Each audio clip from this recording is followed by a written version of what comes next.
আপনার কয়টি ফলক আছে? কয়টি? 7টি। কয়টি? 7টি ফলক আছে। 7টি ফলক দেওয়ার কারণ আছে। 7টি ঐতিহাসিক ঘটনাকে কেন্দ্র করে 7টি ফলক দেওয়া হয়েছে। আমি বলতে চাই জাতির 7টি নয়, এখন 8টি তৈরি করতে হবে। ঠিক কিনা বলেন? কেন? 2024 সাল যুদ্ধ করতে হবে, ও যাতে শিশু থাকবে না, আবার নতুন করে তৈরি করে 8টি করতে হবে। ঠিক কিনা বলেন? ঠিক 24 সালে আপনার বৈষম্য বিরোধী আন্দোলন হয়েছে, কোটা বিরোধী আন্দোলন হয়েছে।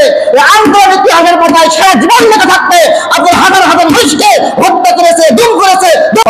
আপনার নামে হাজার হাজার ইতিহাস লেখা হবে, কিভাবে মানুষের জুলুম করেছে, নির্যাতন করেছে, হত্যা করেছে, ফাঁসি দিয়েছে, কিভাবে নির্ভর ছাত্রদের কিভাবে আপনার হত্যা করলো। এই জানবে কিভাবে তারা ইসলামের দুশমনি করেছিল, কিভাবে মানুষকে হত্যা করেছিল, গুম করেছিল, রাহাজানি করেছিল। ফিরাউন যখন ক্ষমতায় ছিলেন, নমরুদ যখন ক্ষমতায় ছিলেন, তার ভয় থেকে কিছু বলতে পারতেন না।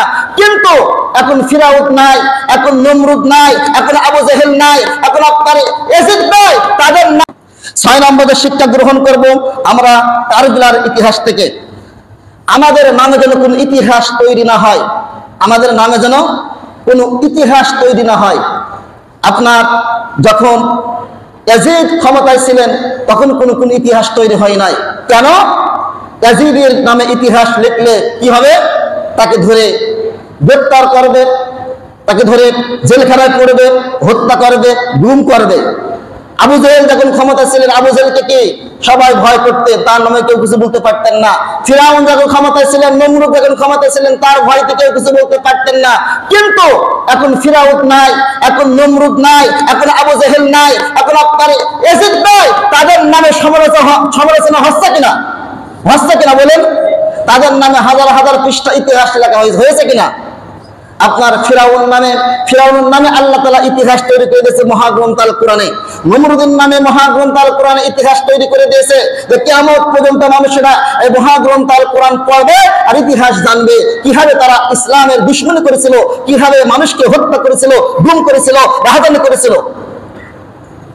কিন্তু হুসাইন রাদিয়াল্লাহু তাআলা যখন ক্ষমতায় যখন শাহাদাত বরণ করেছিলেন, তখন তার আপনার আমার রাসূল নাই, তখন তার আপনার ওহী নাযিল হয় নাই। সেজন্য আপনার এজিদ যখন মৃত্যুবরণ করলেন, জাহান্নামে চলে গেলেন, তারপরে হাজার হাজার ইতিহাস লেখা হলো। আপনার যারা ইসলামী স্কলার, যারা আপনার সাহাবায়ে কেরাম ছিলেন, তারা হাজার হাজার পৃষ্ঠার ইতিহাস লেখছে কিনা? লেখছে। ঠিক আপনি হয়তোবা এই দুনিয়ায় সারা জীবন থাকবেন না, থাকবেন না, এই ক্ষমতার চেয়ারে সারা জীবন থাকবেন না। একটি নির্দিষ্ট সময় আছে, ওয়াজালিল মুসাম্মা, আল্লাহ নির্দিষ্ট সময় দিয়েছে, যখন নির্দিষ্ট সময় চলে যাবে আপনার ক্ষমতা থাকবে না, আপনাদেরকে সালামও দেবে না, আপনার এমন হতে পারে আপনার গলায় কিনে জুতার মালাও দিতে পারে, পারে কিনা? পারে। আপনার নামে হাজার হাজার ইতিহাস লেখা হবে, কিভাবে মানুষের জুলুম করেছে, নির্যাতন করেছে, হত্যা করেছে, ফাঁসি দিয়েছে, কিভাবে নির্ভর ছাত্রদের কিভাবে আপনার হত্যা করলো। এই 2024 সালের ইতিহাস লেখা হবে কিনা? 2024 সালের ইতিহাস লেখা হবে কিনা? আমি তো নিজেই লিখতে চাচ্ছি। যেমন আপনারা যারা শিক্ষিত তারা জানেন, ঢাকার সাভারে নবীনগরে জাতীয় শহীদ আছে কিনা? জাতীয় শহীদ আপনার কয়টি ফলক আছে? কয়টি? 7টি। কয়টি? 7টি ফলক আছে। এই 7টি ফলক দেওয়ার কারণ আছে।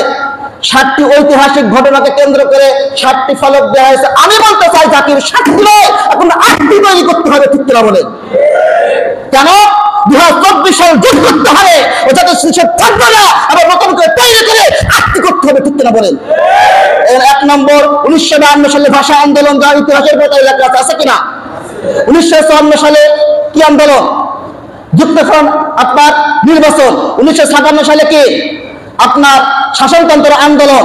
1962 সালে কি শিক্ষা আন্দোলন। 1966 সালে কি 6 দফা আন্দোলন।